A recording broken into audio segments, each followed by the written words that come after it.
행복한 안식입니다. 성도님 오신 분들 주님의 이름으로 환영합니다. 귀한 자녀를 위하여 하나님께 영광 돌려주셔서 감사합니다. 오늘 우리가 함께 살펴볼 말씀은 함께 교독하신 요한복음 21장 7절의 말씀입니다. 요한복음 21장 7절의 말씀 제가 봉독하겠습니다. 예수의 사랑하시는 그 제자가 베드로에게 이르되 주시라 하니 시몬 베드로가 벗고 있다가 주라는 말을 듣고 겉옷을 두른 후에 바다로 뛰어내리더라. 본문의 내용은 예수님께서 이제 부활하신 이후에 요한복음 21장 14절에 의하면 세 번째로 나타나셨을 때의 이야기예요. 예수님이 세 번째 부활하신 후에 나타나셨을 때의 이야기입니다. 이미 다락방에서 이제 두 번 나타나셨어요. 첫 번째는 이제 도마가 없을 때 나타나셨고, 나중에 이제 도마가 있을 때 나타나셨죠. 그리고 이번에 이제 세 번째 나타나신 겁니다. 이 본문의 내용은 이제 베드로가 배에 있었다고 그랬는데요. 배에 있다가 주시라라고 하는 이야기를 이제 요한이 하자마자 이제 바다로 뛰어내렸다라고 하는 것입니다. 오늘은 주님과의 거리를 좁히는 법이라고 하는 제목을 한번 정해봤습니다. 지금 옆에 계신 분들과 사회적인 거리를 잘 유지하고 계십니까? 물리적인 거리가 반드시 정서적인 거리와 비례하진 않죠? 그렇죠? 영적인 거리는 말할 것도 없습니다. 몸은 교회에 있어도 이제 마음이 딴 데가 있을 수도 있고요. 비록 몸은 안식일에 성전에 있지 못해도 우리의 신앙과 관심과 또 마음이 하늘로 향할 수도 있습니다. 얼마든지 그럴 수 있어요. 물론 몸과 마음이 같이 있으면 제일 좋겠죠? 몸과 마음이 또 하나로 일치돼서 같이 있으면 그것보다 더 좋은 건 없을 겁니다. 하나님께서 우리를 이제 그렇게 나누도록 이제 만드신 건 아니니까요. 오늘 제목에 비추어서 주님과의 거리를 좁히는 법이 무엇일까? 이 본문을 통해서 몇 가지 교훈을 좀 찾아보려고 합니다. 제자들이 지금 어디 있습니까? 제자들이 지금 어디 있어요? 배 안에 있어요. 배에 있어요. 배가 있다는 건 배는 어디 있는 거예요? 바다에 있죠. 예. 뭐 정확히 바다가 아닙니다만은 이제 갈릴리 호수, 이제 갈릴리가 이제 그 동네 사람들 보기에는 이제 커 보였기 때문에 또 제법 크기 때문에 이제 바다라고도 이제 기록을 하는데요.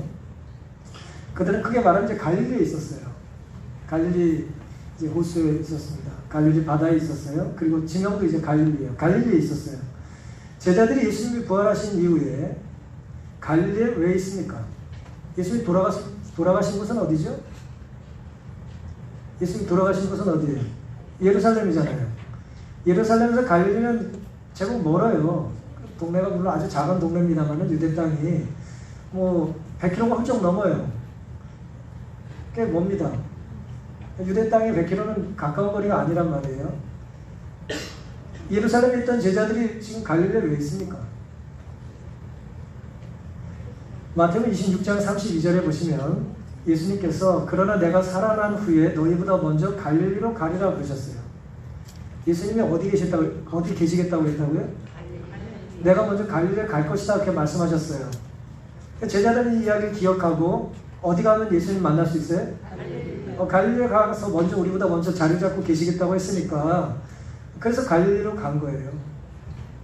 마태복음 28장 16절에는 11제자가 갈릴리에 가서 예수의 명하시던 산에 이르렀다 그랬어요.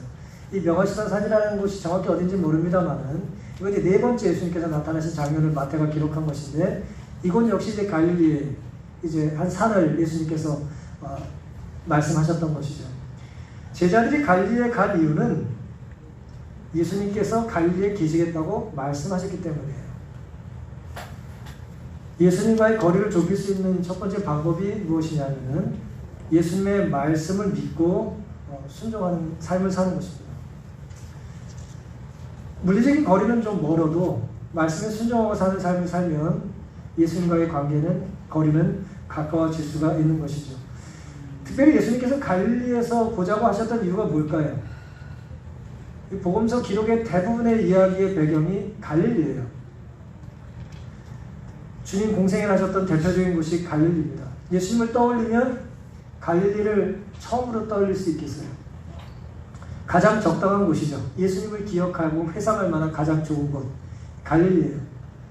예를 들어 우리가 오랜 동안 만나다가 무슨 연유로 헤어졌다면 우리는 어디 가서 그 사람을 기다릴까요? 많이 만났다. 그렇죠. 그 사람은 가장 많은 시간을 보낸 곳에 가 있는 거예요. 아이들을 찾으러 오락실 가면 그냥 큰일 나는 애입니다. 도서관 가서 찾아야죠. 네. 어디서 뭘 하냐는 매우 중요해요. 그 사람의 관심이 어디 있고 많은 시간을 뭐에 투자하는지를 보여주기 때문에 그렇습니다. 예수님을 떠올릴 때 가장 적당한 곳이 갈릴리였습니다. 그곳에서 얼마나 많은 일들이 있었습니까? 여러분이 기억하는 복음서의 대부분의 일들이 갈릴리에서 있었어요. 제자들을 그곳에서 부르셨어요. 산상설교를 하신 곳이에요. 온갖 병자와 귀신 들린 자를 고치셨어요. 죽었던 나인성 과부의 아들도 야이로의 딸도 살려주셨어요. 오병이어의 기적을 베푸셨고 바다 위를 건너기도 하셨고 또 베드로는 물 위를 걷다가 빠지기도 했습니다. 이것이 다 갈릴리에서 있었던 일이에요. 제자들은 그곳에서 부름을 받았어요. 제자가 된 곳이에요. 그리고 쓰임을 받고 보냄을 받았어요. 주님의 능력과 사랑을 가장 생생하게 경험했던 곳이 갈릴리였습니다. 갈릴리를 따라서 예수님과 제자들이 추억하고 회상할 수 있는 개인적인, 남들이 모르는, 나만 알고 있는 예수님과의 아름다운 추억이 가득한 곳이에요. 우리가 교회를 오실 때에, 성전을 찾으실 때에 여러 이유로 우리가 성전을 찾죠. 첫째는 하나님의 뜻이라 우리가 예배드리러 옵니다. 그래서 성도들 교제를 해요. 또 정성껏 준비된 예배에 우리가 또 참여를 합니다. 대부분은 앉아 계십니다만은, 옷 잘 입고 오셔서 앉아 계십니다만은, 또 몇몇 분들은 예배를 위하여 준비를 해요. 주중에 오셔서 청소를 하시고, 또 앰플을 만지시고, 또 예쁜 꽃을 준비하시고, 저는 설교를 준비하고요, 주중에. 많은 일들이 주중에 있는 거예요. 보이지 않는 시간에 많은 손길들이 있는 것입니다. 누군가 특창을 준비하고 말이죠. 그래서 우리가 성전을 올 때는 연결된 여러 추억들이 있는 거예요. 그것에서 받은 은혜가 있고 그것에서 나누었던 사랑이 있는 것이죠. 물론 가족이기 때문에 좋은 기억만 있지는 않아요.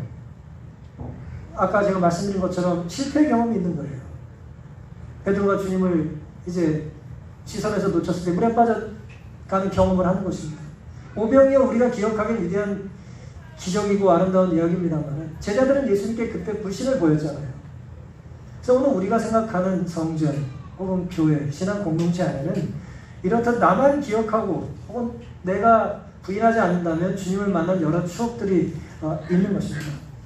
제자들의 믿음은 갈릴리라는 공간과 그들이 그곳에서 보냈던 시간과 뗄래야 뗄 수가 없어요. 부인한다고 사라질 수 있는 것이 아니에요. 그래서 제자들은 주님 말씀을 따라서 갈릴리로 간 거예요. 예루살렘에서 갈릴리는 100km가 넘어요. 짧게 잡아도 120km, 돌아가면 150km. 2000년 전에 갈릴리로 가는 길은 그렇게 쉬운 길만은 아니었습니다.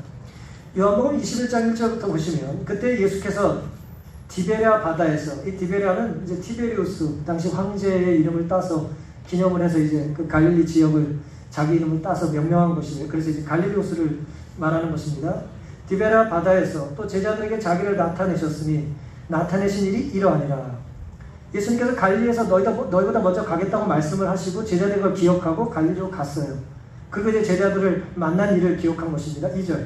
시몬 베드로와 디두모라 하는 도마가 갈릴리 가나 사람 나다나엘과 세베대의 아들들과 야고보 요한이죠. 또 다른 제자 둘이 함께 있더니 7명의 제자밖에 없어요.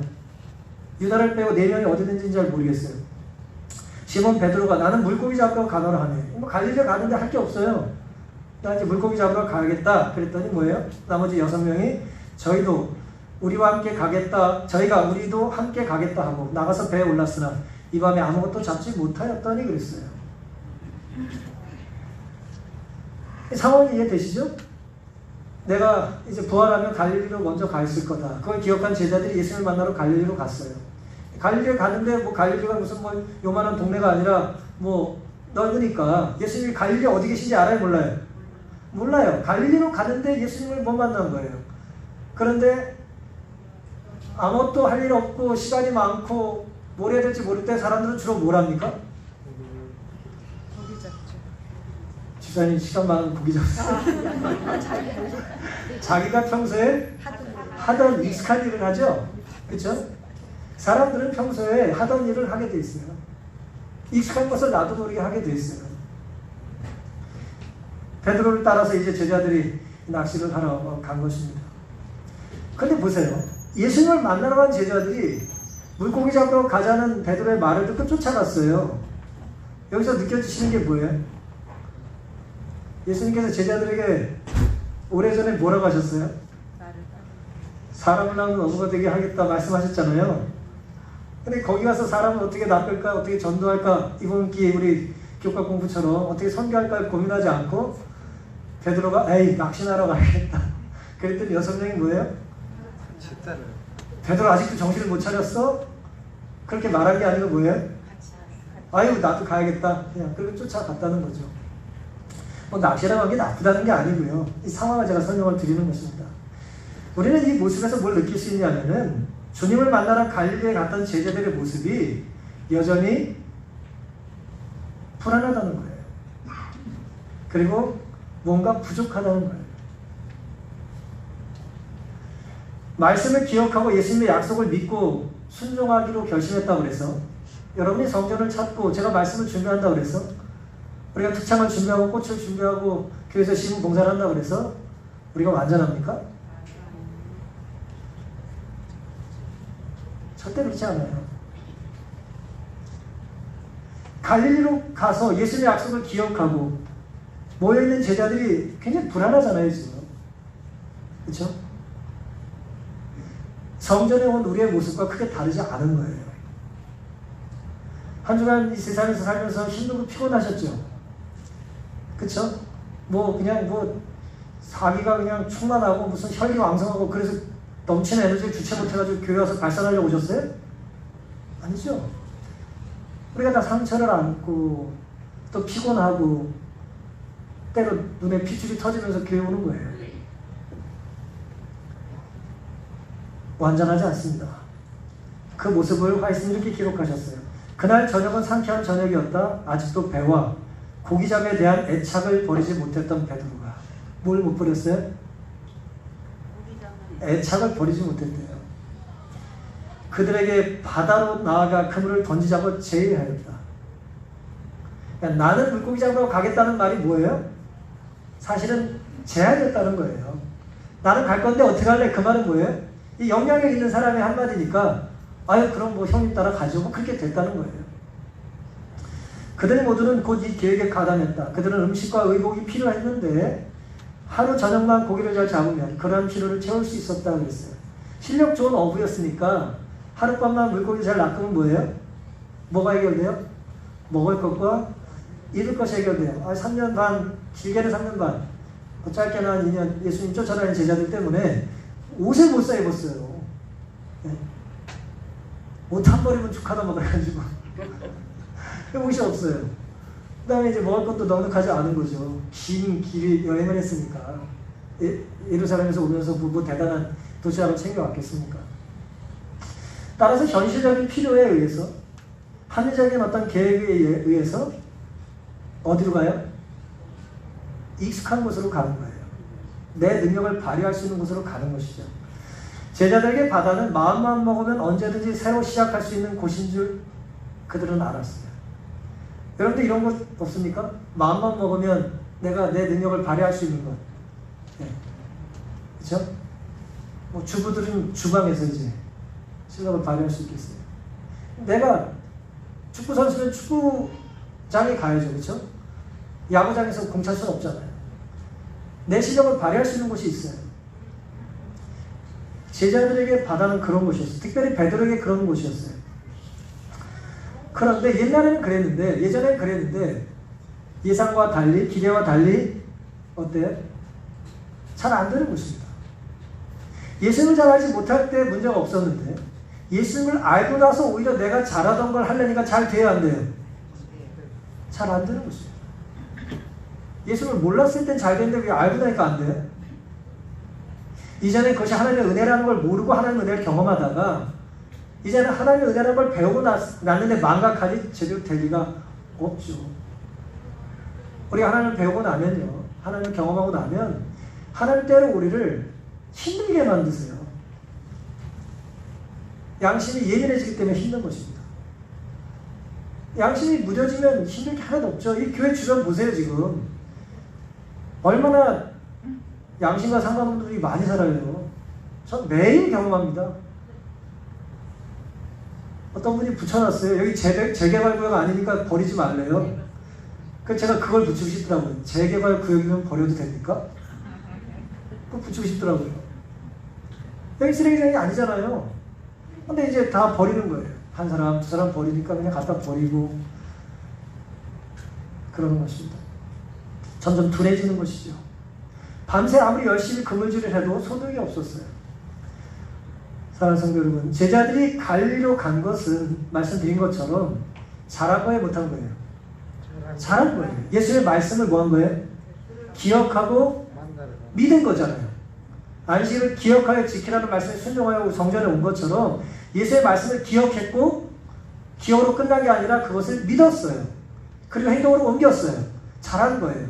100km, 100수십 킬로를 걸어온 거예요. 하지만 갈리로 간다고 해서 유혹이 사라집니까? 여러분 금식하고 기도원 가서 기도하면 유혹이 사라지면 얼마나 좋아요. 목회 나오기 전에 기도원에 가서 기도를 종종 했었는데요. 기도를 아무리 하고 와도 뭐 가기 전이라 배만 고파요? 아주 그냥 이 어떤 그 부르심에 대하여 어떤 죄에 대하여 이 너무 괴로운 거예요. 뭐 어떤 분들은 완전히 해결하고 뭐 하시는 분도 있겠지만 뭐 저 같은 보통 사람은 전혀 그렇지가 않았어요. 우리가 주님 말씀을 믿고 갈릴리로 간다고 유혹이 사라지거나 이전에 애착가던 것들이 안개처럼 다 사라지면 얼마나 좋겠습니까? 그렇지 않아요. 내 몸이 그걸 아는 거예요. 내 생각이, 익숙한 생각이 자꾸 떠오르는 것입니다. 어떻게 갈릴리까지 가서도 그 모양이냐? 정죄하기 쉽고 비판하기 쉽고 조소와 핀잔을 할 수도 있죠. 하지만 반대로 우리는 생각할 필요가 있어요. 그런 연약한 사람들이, 그런 연약한 죄인들이 그래도 갈릴리를 기억하고 순종하고 그곳에 갔다는 거예요. 이것은 비난받기보다는 칭찬과 격려받아야 될 일이 아니겠습니까? 여러분들이 오늘 성전에 오신 것은 그래서 잘한 거예요. 잘하신 겁니다. 여기를 어떻게 사셨든, 여러분 일터에서 혹은 마음속에서 어떤 괴로움을 갖고 계셨든 성전에 오셔서 예배적 이 자리에 계시다는 것은 하나님이 기뻐하실 만한 귀한 일을 하신 것입니다. 주님과의 거리를 좁히는 첫 번째 방법은 예수의 말씀을 믿고 순종하는 것입니다. 두 번째는 4절부터 나타나는데요. 날이 새어갈 때 예수께서 바닷가에 서셨으나 제자들이 예수님을 알아요, 몰라요?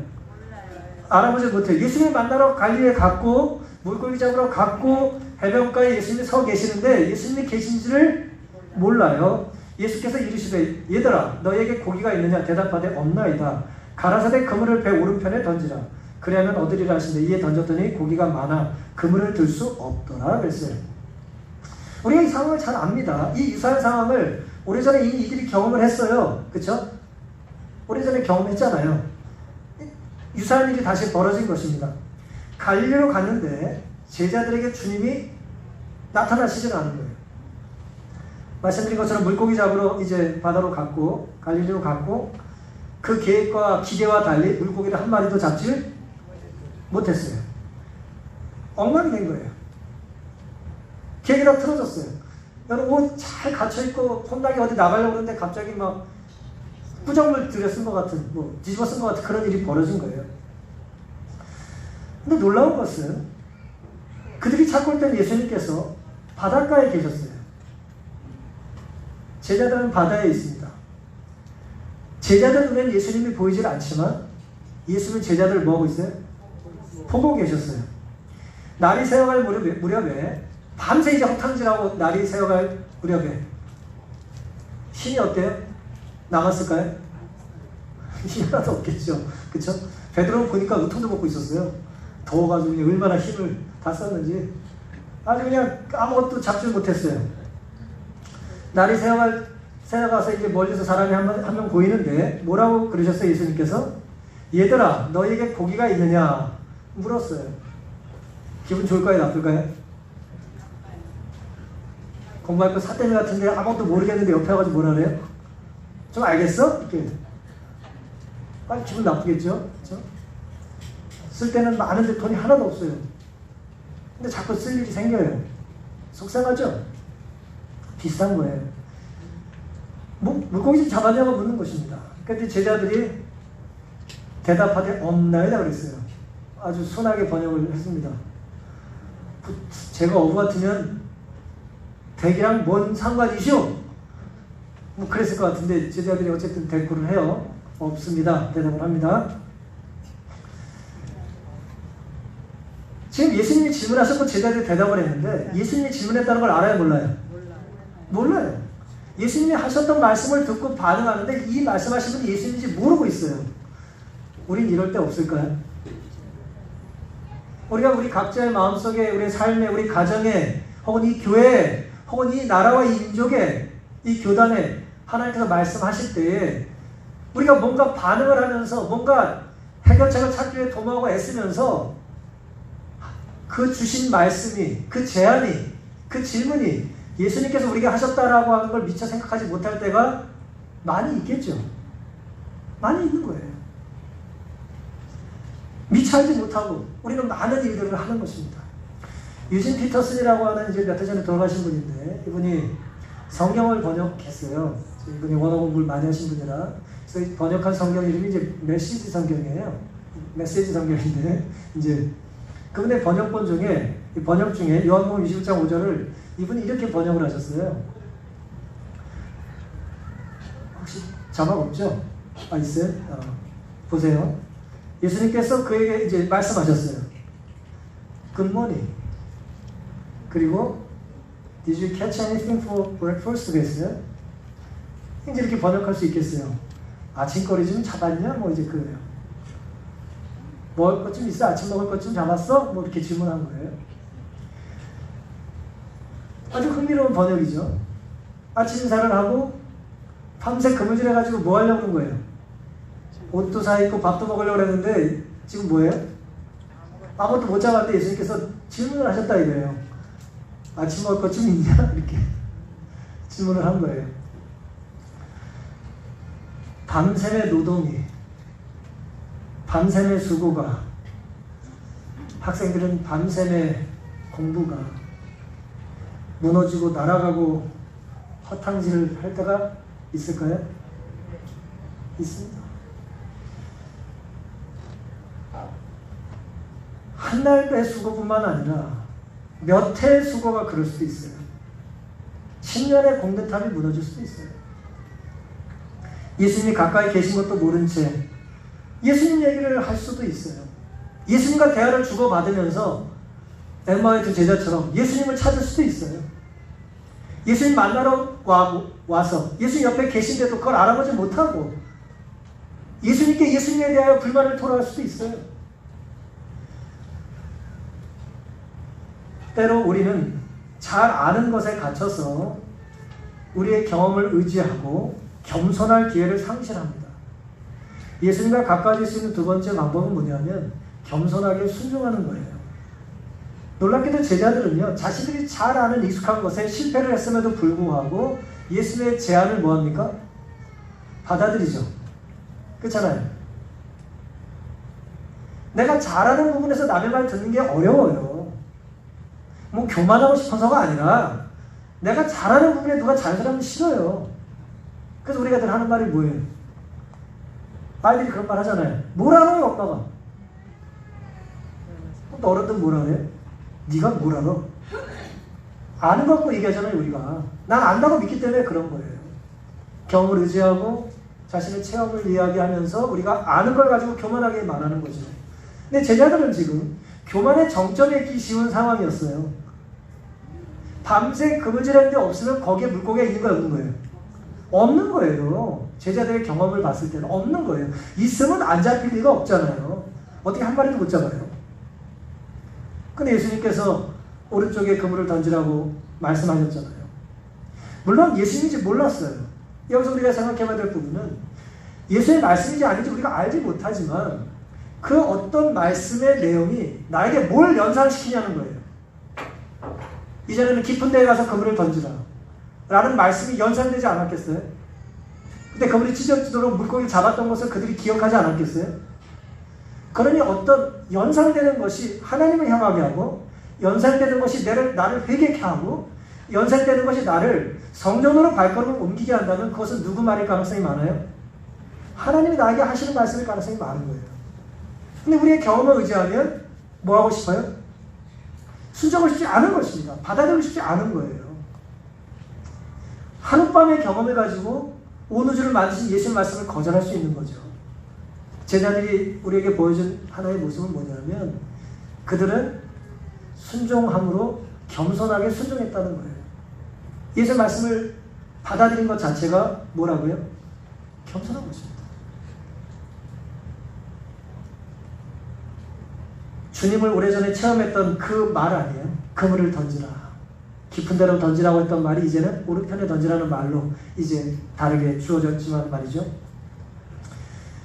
다양한 방법으로 우리에게 오시는 주님을 만나려면 우리는 겸손이 반드시 필요해요. 예수님이 겸손이라는 분으로 들어오길 원하세요. 왜냐하면 예수님은 겸손하신 분이기 때문에. 오른편에 그물을 던지라는 의미를 예수님 이렇게 말씀하셨습니다.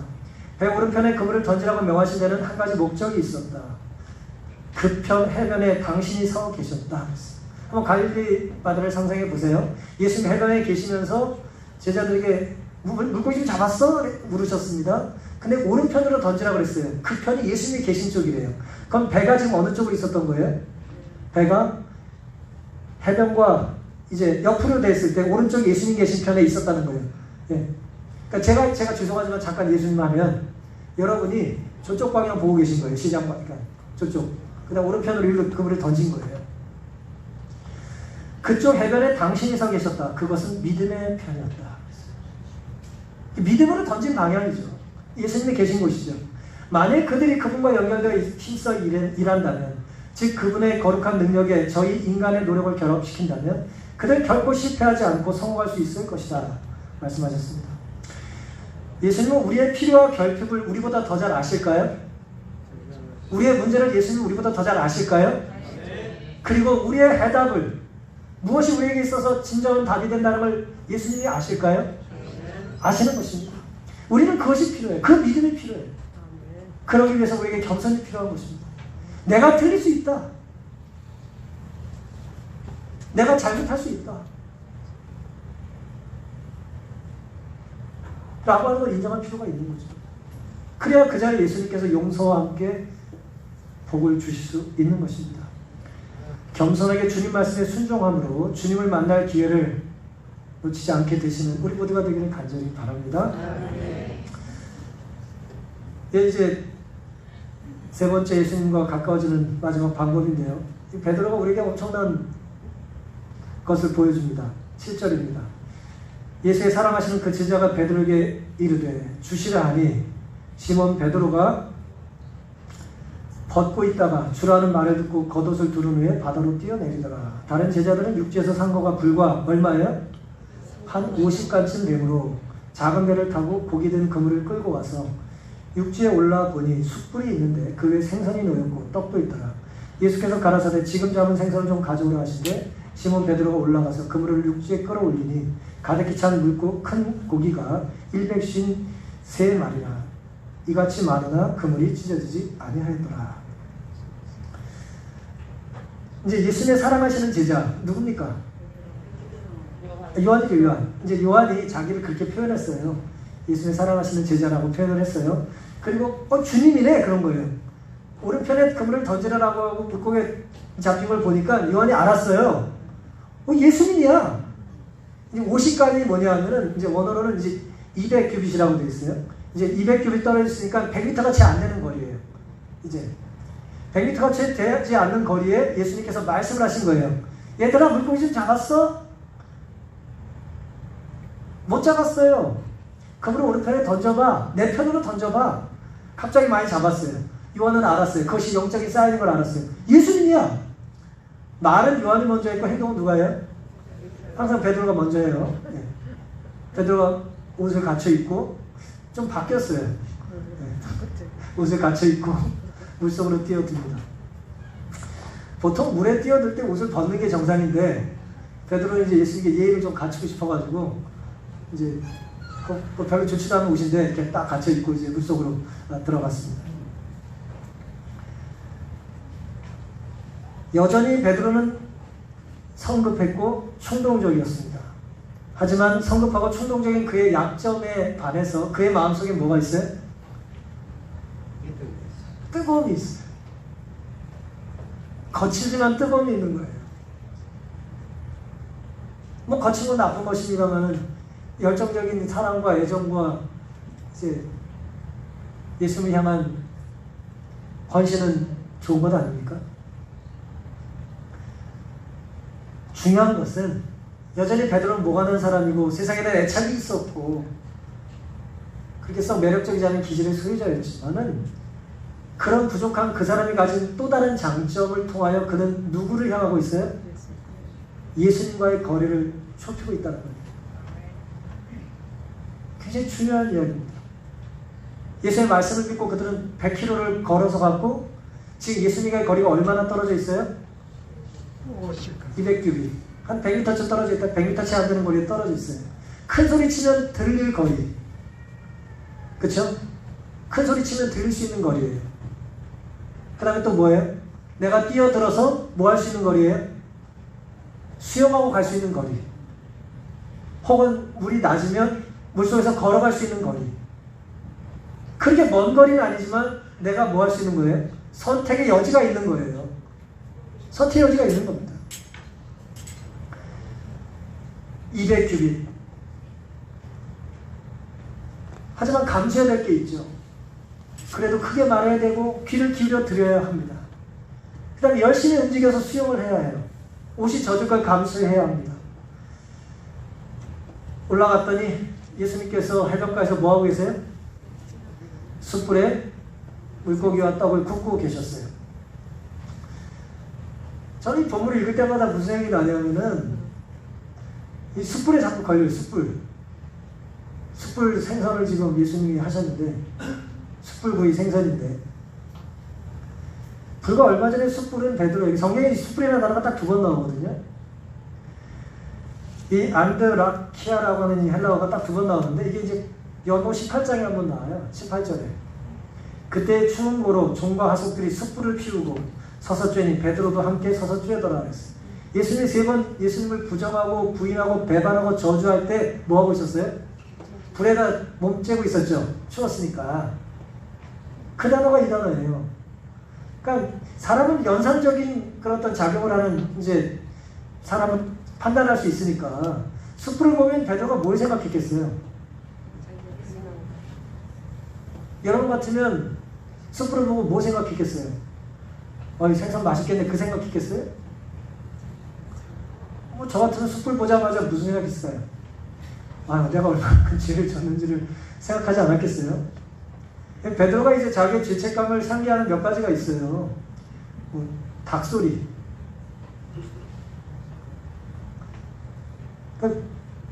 기독교 야사에 의하면 정사가 아니고요. 기독교에 흘러오는 얘기에 의하면 베드로의 가슴이 피멍이 들어 살았대요. 닭소리 울 때마다 가슴을 쳐가지고. 확인할 필요 없습니다만 그런 이야기가 있어요. 그러니까 자기가 지은 죄에 대한 괴로움이 있는 거예요. 불을 볼 때마다 쬐고 싶은 게 아니라 괴로운 거예요. 내가 저기에서 예수님을 부인했는데. 근데 그 부인한 똑같은 매체를 가지고 예수님이 뭐하고 계세요? 베드로 밤새 굶었다고 베드로가 좋아하는 생선을 굽고 계신 거예요. 무슨 고기를 좋아하는지 모르지만 분명히 베드로가 좋아하는 물고기가 있었겠죠. 베드로가 좋아하는 떡이 있었겠죠. 예수님께서 그걸 기뻐하며 하셨겠어요? 슬퍼하며 하셨겠어요? 기쁜 마음을 하셨겠죠. 네. 그래 먹고 죽어라 그렇게 하셨겠어요?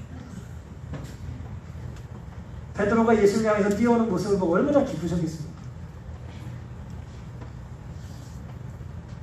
우리가 음식을 대접한다는 건요, 이미 용서하고 사랑한다는 뜻이에요. 용서와 사랑을 꼭 말로만 한다고 되는 건 아니죠. 누군가는 그저 뭐예요? 침묵하고 있으면 용서와 사랑을 한 거예요, 이미. 그쵸? 여러분이 한 주간 어떻게 사셨든지 여러분이 성경에 계신 것으로 인하여 주님께서는 여러분들을 용서하시고 사랑하시고 기뻐하시는 거예요. 생선을 좀 가져오라 말씀하셨고 베드로가 또 가서 생선을 가져옵니다. 숯불을 쬐며 주님을 부인했지만 주님은 숯불을 펴고 베드로를 먹이셨어요. 주님은 행복하셨습니다. 그리고 베드로는 사랑과 용서를 선물로 받은 것이죠. 사진 한 장 보여드리겠습니다. 이게 이 비행기 아세요?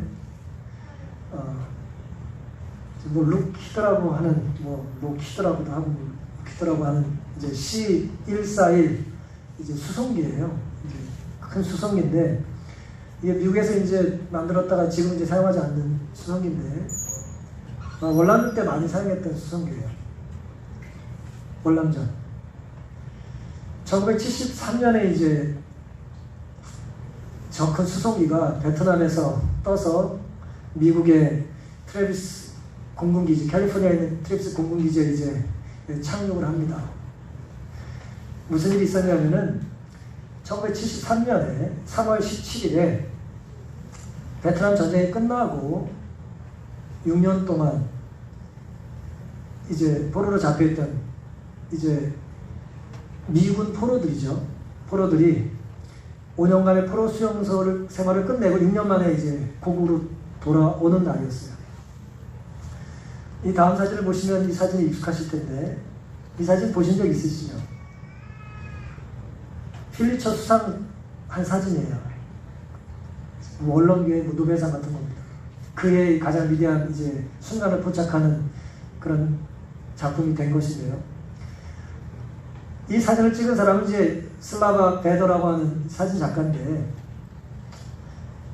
아까 보여드린 비행기에서 이제 내린 마지막 이제 사람이 누구였냐면은 이제 로버트 스톰이라고 하는 미국 공군 중령이었어요. 6년 만에 집에 돌아온 거예요. 생사도 확인 못하고 살다가 이제 포로 수용소에서 이제 구출이 돼서 온 것입니다. 글씨가 작아서 잘 안 보이시겠지만 POW라고 써 있어요. POW Returns from 베트남에서 돌아왔다 이렇게 되어 있는데, POW는 뭐냐면은 Prisoner of War예요. 전쟁 포로라는 얘기예요. 전쟁 포로가 됐던 사람이 이제 돌아왔다는 얘기예요. 이 사진을 보면 6년 만에 이제 미국 땅에 도착해서 가족들을 만나는데 지금 몇 명이 뛰고 있어요? 5명이 뛰고 있어요. 아마 큰딸, 아들, 둘째 딸, 부인, 막내 아들 그런 것 같아요. 전 이 사진을 볼 때마다 참 감동이 있어요. 어떤 감동이 있냐? 왜 뛸까? 혹은 어떤 마음으로 뛸까? 6년을 기다렸어요. 살았는지 죽었는지 모르고 6년을 기다렸어요. 그리고 마지막으로 아버지가 내립니다. 6년을 기다렸는데 저 몇 초를 못 기다려요? 못 기다려요. 기다릴 수가 없는 거죠. 걸어도 되는데 왜 뛸까요? 베드로는 왜 예수님께 뛰어들었을까요? 주님과 가까워지는 이 마지막 이 베드로의 모습은 열정적으로 자신의 몸을 예수님께 드리지 않고는 견딜 수가 없었던 것입니다. 사랑이 너무 강렬해서 참을 수가 없었던 거죠. 조금이라도 더 빨리, 조금이라도 더 가까이에 어서 가고 싶었던 것입니다. 저는 베드로의 이런 모습을 보면서 그 열정이 부럽습니다. 야, 베드로처럼 목회하면 얼마나 좋을까?